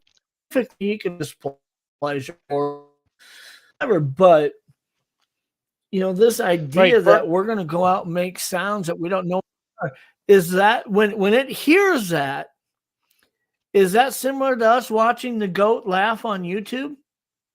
Like, dude, it sounds like he's trying to laugh like me, but I don't get it, right? What if the problem is? What if we're really telling them that they're ugly and their mother dresses them funny? That's could be Well, I've said dangerous. I that think. before. Can you Oh, imagine going out there and trying to make sounds like Sasquatch? And it'd be like if I didn't know how to speak Chinese or something, and I tried to speak it, just fake it till you make it to like Jackie Chan, and I just challenged him to an ass whooping contest. I mean, I exactly. might regret that. It's like going into a French subway and saying, you can't do it. Lee, when I said you're ugly and your mother dresses you funny, I was talking about to Bigfoot. That's right where you came in. Not about you. Right. I mean, you don't do a great job dressing yourself, but it's okay. No, So dude, what- I own that stuff. Yeah. Did you comb So- your face today? Well, there he goes. There he goes. He keeps it right on the desk. For those watching How about that? through their radio or through their listening devices, we've got Lee joining us from the Ravens Outpost. You can find him on YouTube at the Ravens Outpost. Great show. Not only now and then in the evenings, but even more so now we're seeing you do coffee shows in the morning with interesting conversations. I try to. Thanks, Jeff. You So guys were talking about what made Sasquatch laugh. I think you guys hit the nail on the head. I think they view us as entertainment. I mean, you think about how many times a bunch of Bigfooters are out in the woods and they hear a sound, a whoop, a knock, and they go running. Oh, what's that? And I can only imagine a group of them sitting back there like, watch these idiots. You know what I'm saying? I think that's hilarious. what'd you say earlier, Max? Were there TV really? I mean, we're their entertainment. They don't have anything else to entertain them other than each other. So Absolutely. why pay for Netflix and Hulu when you've got all these darn humans walking out here acting like idiots, right? Absolutely. maybe more of us should go watch them instead of paying. I mean, except for this, podcast. But well, if you want to take a walk in Sasquatch's shoes, go people watching, just stop by your local Walmart about, about or the county fair. Go sit on the bench at the county fair. Oh, yeah. Or drive a bus for a the living. wall Martians. Martian. Yeah, dude. I like that. The wall Martians. Oh my gosh. Yeah, you look at some of these poor folks and like, did you mean to step out of the house in that? Seriously. What's funny is that everybody's entertained by something different, right? So the three of us sit on a bench at the fair and we're people watching, and every time somebody walks by, we're like, did you see that dude? Did you see that guy? And as they get 100 feet past us, they're saying to each other, did you see those three guys sitting on that bench? Right? Mm-hmm. Oh, absolutely. Oh, There's a lot of that. Yep.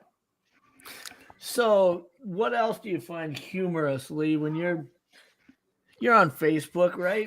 Mm-hmm. You get on and see these big, giant Bigfoot groups where everybody's posting everything and people are quick to subscribe to any story, any picture shared. Everybody gets a ribbon, and attaboy and attagirl, great job, awesome picture, regardless of what it shows. Beyond that, is there humor to be found in it? There has to be, man.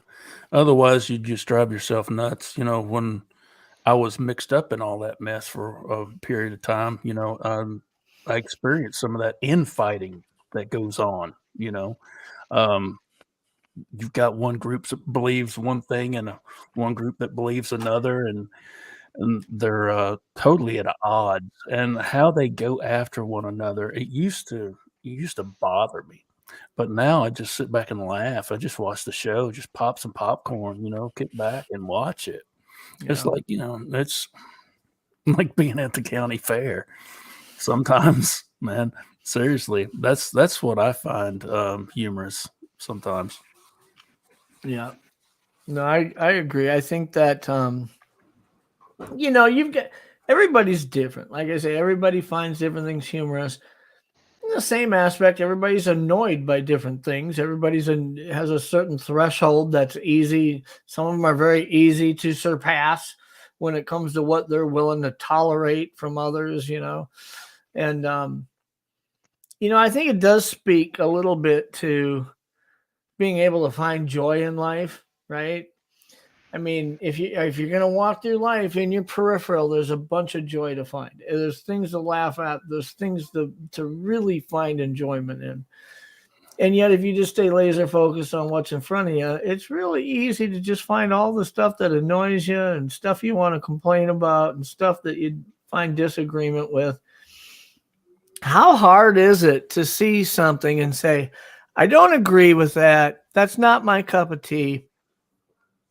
And just move on. Or right. You might see that and get a laugh out of it and move on.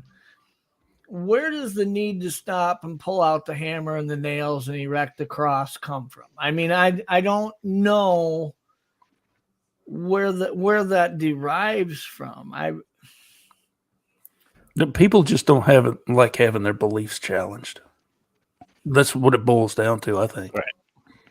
I mean, to an extreme degree that people don't like it. I mean, that's why they form these groups. It's not so much for confirmation. It's for, an echo chamber. They want these endorphin hits off all this. Max, you and I were talking about this here not too long ago. I think that's where that comes from.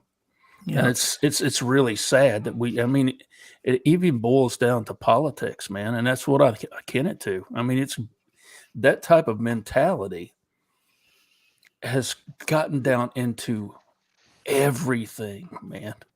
There is division that exists on pretty much every subject, every level. And it's not something that we saw decades ago. It's something that has probably a correlation of the internet, the ability to throw out a really hard opinion and be safe behind my keyboard. Mm-hmm. Oh, yeah. I see people saying stuff to other people that they don't really know online that they would never walk up and say something to in person. They don't have the balls to. Right. Well, they're used to, we right now are used to being able to find that mirror that reflects our opinion back at us. Yeah. And we don't discuss things like the way they were once discussed. If someone doesn't have your opinion, then it's like, oh, you're dead to me, go away. Right. Whereas we used to have conversations, and if someone was on the other side of the conversation, then you like started discussing the points, not telling them that they were wrong, and not telling them, well, I'm never going to talk to you again because you don't think this way. And that's changed. Like Tip O'Neill, right, was Speaker of the House.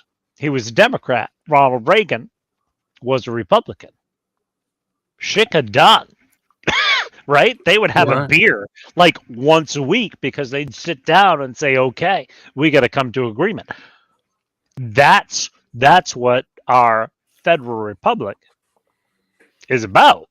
Yeah. Mm-hmm. And now it's not. We basically elect who we think we should be in charge of us.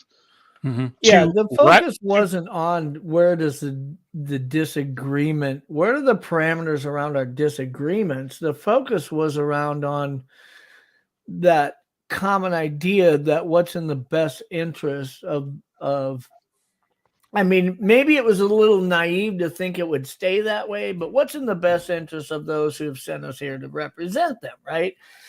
Eventually agendas, money, all that starts intertwining in that, and everything goes askew.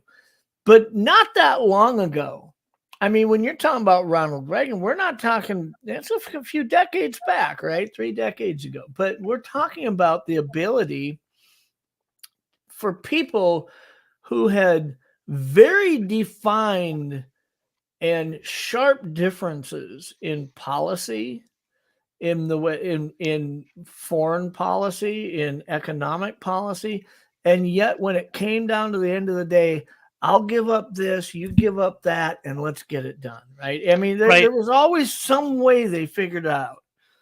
But they were also listening to Walter Cronkite.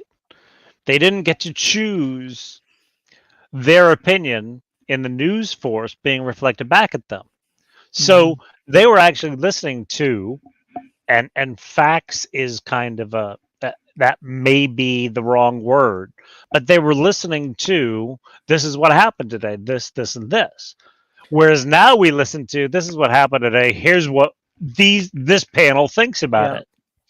And I think the ability that they had to accurately gauge the temperature of the public, or to be able to, so to speak, read the room a little bit, was more accessible to them than it is now. I mean, right now, Now, with the but way now that- they don't read the room.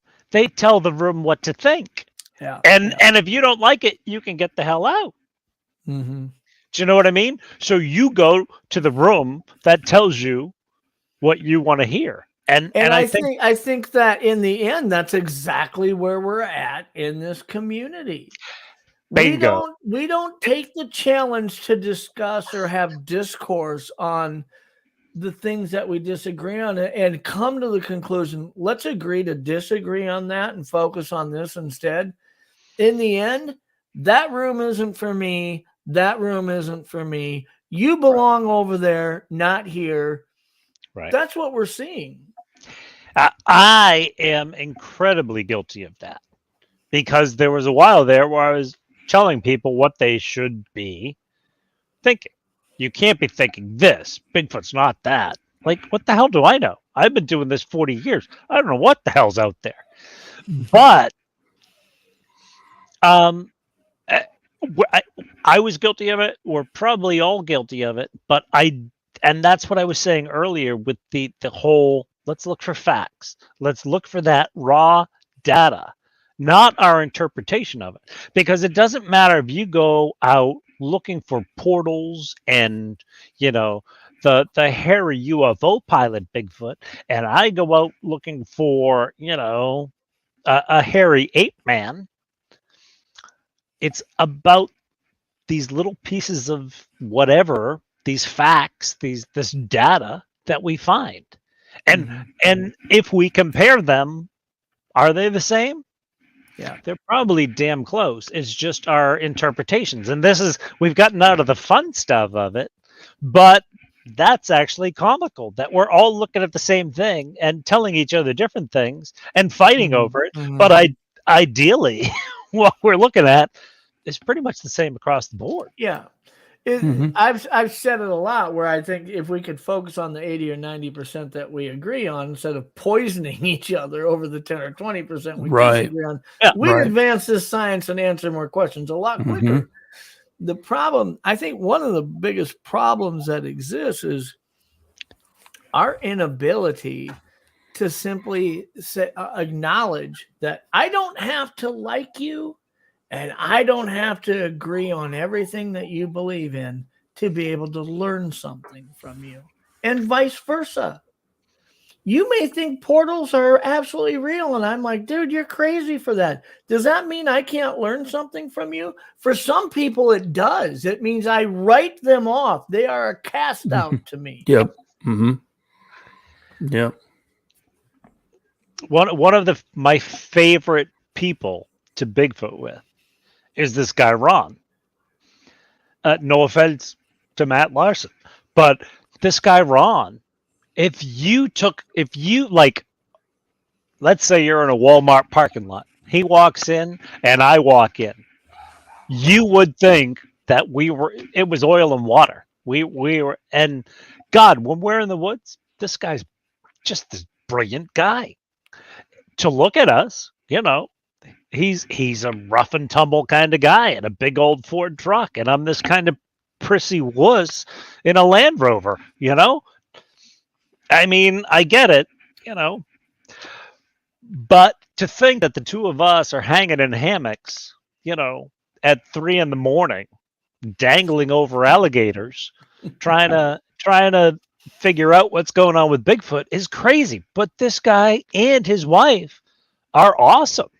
No, Matt's commenting over there. Listen, Matt, I love you, buddy. I'll go out with you, but Ron's got my back, and I, and he's probably got a big knife with him that, make sure that I'm okay.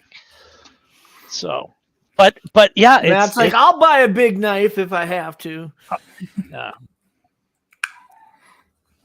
No, I agree. And, I just, I think it's healthy to have these conversations. I mean, I know we approached the show with let's talk about the humor in the community, but really at the end of the day, there are two extremes that we have to find where we exist in the middle of.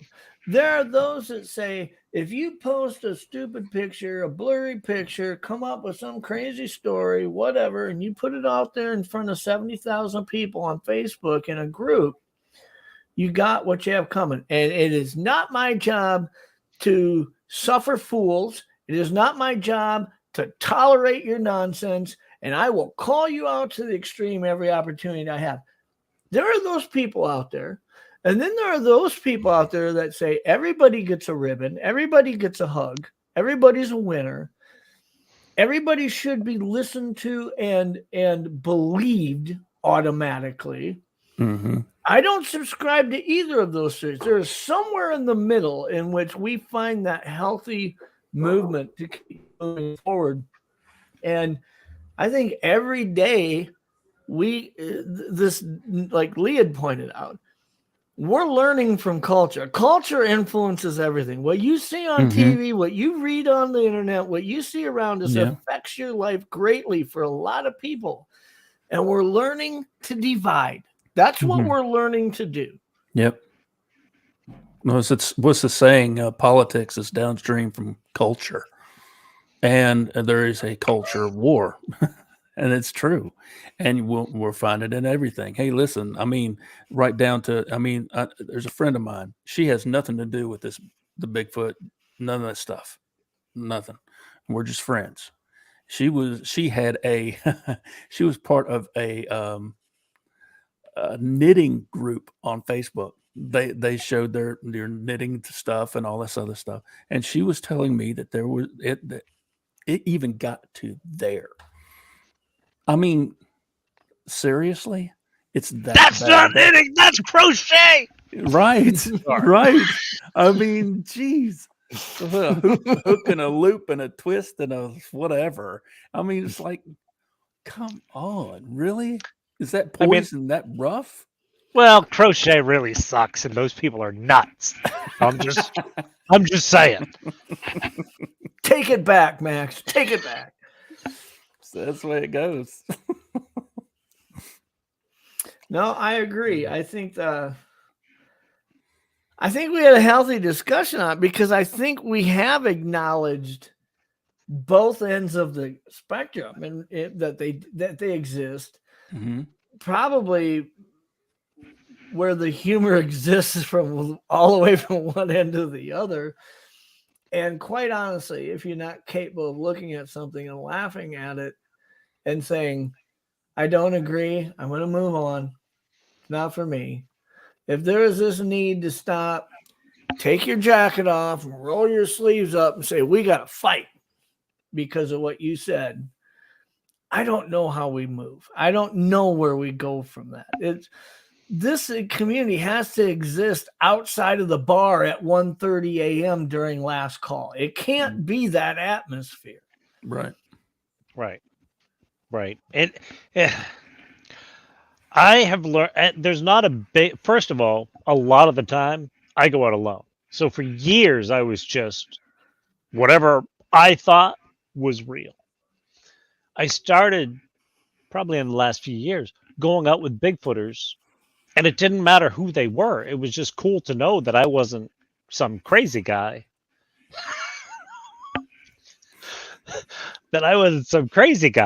And so anyone I've gone out with, and I have run the gamut of people that I've been out in the woods with, I've learned something from. So if we could just get to a point where we respect their opinion without having to embrace it. Absolutely. Yeah, I get in Tristan says, this community needs to grow up. He said, For real. I agree. The problem is most of the people that need to don't know how to. Mm-hmm. I know that sounds crazy, but there's truth in that. Yeah, it's been bred into them through culture. That this is normal. I'm not acting crazy. I'm not. When I do this, this is acceptable because I see it in all these is happening, and there's some truth to that. I mean, we're influenced to find the negative. We're influenced by culture to divide, not to say, dude, I completely disagree with what you just said, but I love what you said 10 minutes ago because I do agree with that. We don't have that balance anymore in this discourse. No. We don't. Well, I mean, I shouldn't say we don't. I think we still do, but it's just not that often. I think to call it a discourse is a reach. You know I was getting ready to say that too. We don't discuss it. Maybe we should start organizing, like groups of the thinkers that are emerging and starting to, and that's, I say that like in those parentheses, the thinkers. And groups of the people who go with the gut and say, God, maybe we should get them all out in the woods and just try and have them compare the same evidence and look at it and discuss it. I don't think what you're suggesting should be, preconceived by others as saying we should all just sing Kumbaya. I mean, I get that. There's always going to be, I disagree with you. I don't even really know the words to that song. But I don't. If I did, I forgot them about 4 decades ago. But no, I appreciate you coming on tonight, Max. I appreciate you too, Lee. I appreciate you putting up with me, Jeff. Oh man, you guys are welcome back anytime you want to come back. I thank you, Joe, for popping on earlier. He brought an interesting viewpoint. The memes. I mean, geez, who doesn't find those the memes all over Facebook that are Bigfoot related? And that's that's interesting because I see memes that are created from the pro Bigfoot, viewpoint, and I see them created by the non-believer viewpoint. And you know what? I still laugh at them both. Right? I think they're both funny as heck. Because I get where they're coming from when they say that, right? So I'm able to find the humor on it, even if it doesn't express my viewpoint. How come we all just can't bring that to say? I shouldn't say, how come we can't? How come some of that ability isn't employed in how we tolerate each other's viewpoints when they differ from us, right? Right. But anyways, it was a great show tonight. Appreciate you guys coming on. If you guys want to hang out backstage for a minute, I'd love to talk to you a little bit more. I just need a couple minutes and I'll land this plane and we will chat shortly. All righty. These lights aren't going to throw you off landing, are they? No. Again, you can find Lee at the Ravens Outpost on YouTube. And Max, did you have more than one channel at one point, or have you always just had the one? I've just had the one. Well, it used to be an art channel. So no, I'm Max Powers. I think it might be Max Powers Bigfoot Hunter now. I don't know. Max Powers Knitting Emporium. Yes. Yeah. Crochet. No. Just search knitting. Max Powers. Definitely knitting. Max Powers Bigfoot Hunter, YouTube. I think is what it is now. So. Yeah, Max Powers Bigfoot Hunter. You'll find him and you'll appreciate it. Lee's morning shows, you'll probably. Uh-oh. Lee, it's just you and me. What do you want to do? Uh-oh. Are we going to hijack Jeff's show? Uh-oh. I don't know how we can. There's going to be something fun we could do. Hey, here's a selfless plug. Morning coffee with Lee, Monday through Thursday, 11 a.m. Eastern Standard Time. Come and check us out. Sometimes we have witty guests on, like Max here. Yeah, no, I overstayed my welcome the last 5 times. God. So, geez, I can't even click on one of these. Oh shit, excuse me, he's gone. You're used to being on my show where you can let stuff fly. Exactly, but I'm clicking on quotes so that I can keep this thing going, but I can't. They're not coming up on the screen. So. Oh yeah. Oh well. It was knee-jerk reaction for me to for to do that. Dude, I was going to highlight a couple of quotes there in the chat, and I'm like, oh, this isn't my show. What am I doing? Is it Kaiju Ninja? No, I'm not in control. I don't have the power. Jen, this is not my bathroom, huh? How about that? Jeff didn't even go, hey, look at that. You actually found a nice room. Thanks a lot, Jeff. Oh, I'm not, he can't ban me because he can't get online. I don't know where he is. Is there snow? Maybe. Yeah, I don't think I can't let you into the chat. Even if I put the link up, I can't do any of that. So, oh well. Otherwise, this could be real fun. Yeah, I mean, I can do this.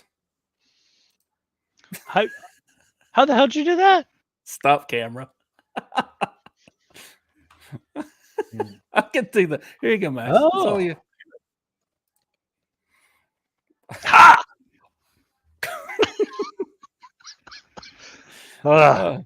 Well, we better stop. I thought he was throwing stuff at you. I don't know what the hell that was. Anywho, So we're still live. This poor guy Mhm. doesn't have an internet. Oh wow. Well, So- I've had this happen to me before, and chat kept things going. I mean, I got totally kicked off of StreamYard, and I had to come back, and they were still going. I'm telling you, they were still going. Just The because chats you are can. good. There are a lot of the same people in these chats. I'm sure you're familiar with that. Oh yeah, oh yeah. Yeah. Hey, Bat Mom, I saw you holler at me earlier. How you That doing? mom was picking on me earlier. Listen, I do have a smoking jacket, but there's no way I'd wear it on this channel. Seriously, you know, I don't even have an ascot that goes with it. So, funny. What's funny about Bigfoot? What's going on? I don't know. What do you find funny about Bigfoot? I find people who know everything about Bigfoot funny about Bigfoot. Amen. No. I was on my way home, and I was listening to you guys used to talk, and I was like, you know what? That right there, what you said was one of those things that really got me. I mean, it's like one of these people who absolutely know everything about Bigfoot, but you ask them, well, let's go out there. Let's go find them. Show me your receipts, man. Well, no, they're not up for it today. Yeah, that's and I had this. I was overseas, but they're like, "You're an American. Do you believe?" Like we started chatting, and this guy wanted me to take him out and show him Bigfoot. I'm like, I can't show you Bigfoot. Right. Like I can take you out and show you what I think he does. Whether or not we're ever going to find Bigfoot, I don't know. So. Yeah, Jeff said he lost power. That's what happened. So yeah, how yeah. Is he just Yeah. stuck here? So Western New York Bigfoot likes my sweater. Thanks, Joe. I'll send it to you. Jeff's coming back. Okay. We'll just keep this rolling. Okay. Yeah. I agree with you. I mean, I can take you out, and it's up to them whether they show themselves or not. That one time I was telling you that me and my nephew went out and all that. We got all that activity. That was luck. I mean, it's just we just happened to be at the right place at the right time and have all that stuff happen. I've been out there and absolutely nothing happened. Nothing at all. Yeah. More often than not. I am to a point where there's this area that I go to where at a certain time of the year, I seem to get activity. But I don't think it's predictable. It doesn't have to do with temperature. Does it have to do, with migratory patterns? Who knows? I'm not even at that point. Can I get it to happen a third year? So Matt is asking, what's the funniest thing that happened to you guys out in the field? Kayaking with Matt and watching him get in and out of his kayak, because down in the green swamp, that's how you get around. So, and none of us are small guys. And I've been out with Matt and with Tactical Bigfoot Research. Mike he's a big guy. I wouldn't tell him that. I would tell him, I'd say, yeah, you're a big guy. But I wouldn't be like, dude, you're a big guy, but in a bad way to him, because he'd friggin' smush me. So he and Matt are big guys in kayaks in the woods, like in the swamps, can be a humorous thing. Matt's saying, not that one. I didn't mean that one. But yeah, those are for me, it was, that camping trip also, because my nephew had never had anything like this happen to him before. His exposure to the forest folk has been nil to none. But when he's sitting back asking, what the F was that? What the F was that? And it's just he would just stop, and that look on his face. And I'm like, dude, I've been trying to tell you. No, I just had to laugh. He's the only other person I've had out there with me, though. Well, I tried to change that, but you wouldn't return my calls. But that's well, here we go. Next time I go through the area, though, shoot, you see, now you're over there. I got to use this finger. Right. No. Well, you were always over there. You were down there before. But anyway, I got to go out with Parkway Hippie, right? Parkway Hippie is another guy who, if you saw the two of us, you'd be like, one of these guys is going to get mugged. Not that Hippie would mug me, because he wouldn't. Right. But, sorry, I was reading Bama's comment.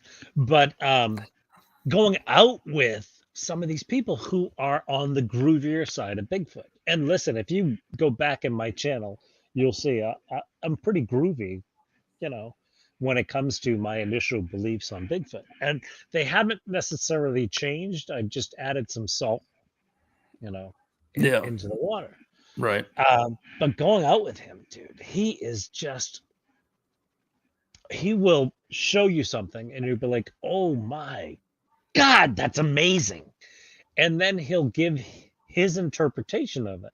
And he'll look at you and smile and go, knowing that you're not necessarily in agreement with that, look at you and smile and say, but it could just be this. And you're like, well, yeah, okay. Hey, who's this guy? I'm impressed you guys endured through that. I had a power surge.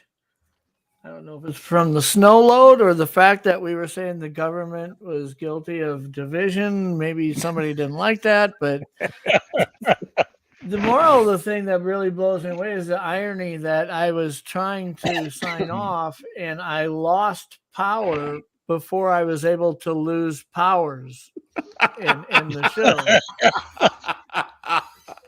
Yeah. But I messaged Joe. I said, dude, I just lost power. He said, they're still on there yakking it up. I said, good. I didn't know if it maybe ended the broadcast or what. So it's glad to see you guys still here. And well, I hope we did your show justice while you were gone. I'm sorry. Well, we'll find out. I don't know what you guys could have got me demonetized while I was gone for a while. I didn't even try that. Well, you didn't even think of that, did you? That wouldn't be funny. So, well, I got to use a filter. I may have left for a few seconds till I got the call from the guy who runs the channel, and then I would have been like, my power went out. It was all on them, man. But anyways, look, in advance, I appreciate you guys being on the show. It was fun. I appreciate you guys hanging in there through that. Honestly, it was really surprising. The lights went out in the room, the computer flashed on, And then everything came right back on in a second later. And I was like, you've got to be kidding me right now. I've never had that happen during a broadcast before. But Lee, it never happens to Lee either. Oh no, never. Say it. well, I've seen people crash because of, their computer or technical difficulties, but to have the whole power go out, that seemed kind of odd. So now I'm just thinking, now I got to get off line and go reset the microwave clock. And Oh man, there's like 15 things you got to reset in the house when that happens. Can't you, but like, can I ask you a question? Do you ever use the microwave to actually tell time? Can't you just leave it at like 0? I never 0, look 0. at the microwave to see what time it is, but when it's flashing 12 o'clock all the time, it drives me insane. Yep. Okay. But I wouldn't. No, I don't know that I've ever looked at it and said, "What time is it anyway?" Listen, are you going to set it 5 minutes early or anything like that? I'm not one of those guys that's ever set a clock early. I know people are, There are people who do that, but then every time they look at it, they subtract 5 minutes anyway. So, Right. Yeah, my wife used to do that. She'd set the alarm clock so that it would always read 20 minutes early, and then she hits the snooze button that gives you an extra 9 minutes 3 times. And I'm like, do you realize you're losing 7 minutes in your day? I mean, I'm not a mathematician, but it doesn't really make sense. So, but you can set the clock on the radio in the car like 7 minutes ahead, and you would be like the fastest person around. I wish it was just why. make you How come slower. we can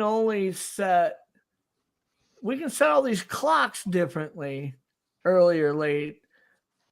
It'd be great if we could actually take time and move it earlier or later a few minutes. It's daylight savings time. I think they call that. Well, think about the Powerball, everything. Go That's get true. that winning ticket 5 minutes before they do the drawing. Can't we just fly? Do we fly west or east? Can you just do that? Is that possible? Is there a plane fast enough to leave, cross that's an the interesting question. international date line, and then what would I happen? had somebody bring this up, that if a woman was pregnant, about to give birth, and she gave birth at that time, it was the Concorde, right? Yeah, gave birth on the Concorde. Right. And a few minutes later, they flew across the international date line, so it was a day earlier. Now that kid's birth certificate is going to say 1 day, but he's actually going to be a day less older. Or younger, I should say. If I take the Concorde, will I get younger? No. I'm just it only happens on your birthday that asking for a friend. Because a birth certificate is created marking your moment in time in which you came to be. And you're altering that by crossing that date line on that day.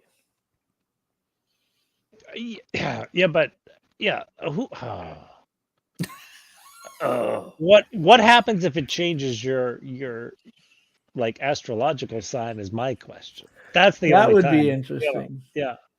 That would be the gods would be confused forever, wouldn't they? The stars wouldn't know how to align for you. Exactly my point. Wow. Well, didn't mean to, We just melted everybody's brains before we put them to bed, but we apologize for that. It's not the first time that has happened on this show, probably, but you guys have a good rest of your night. I will see you guys backstage in a moment. I'm going to try to do this again without the power going out. Good night, now, everybody. if it goes out this time, you guys, if you don't want to stay and yak it up, I wouldn't blame you, but I'll talk to you backstage. Give me just a minute. All right, buddy. Guys, I apologize for the problems. We went 12 minutes long because of it, but I do appreciate you guys showing up in chat, being a part of the show by bringing your opinions, your insight.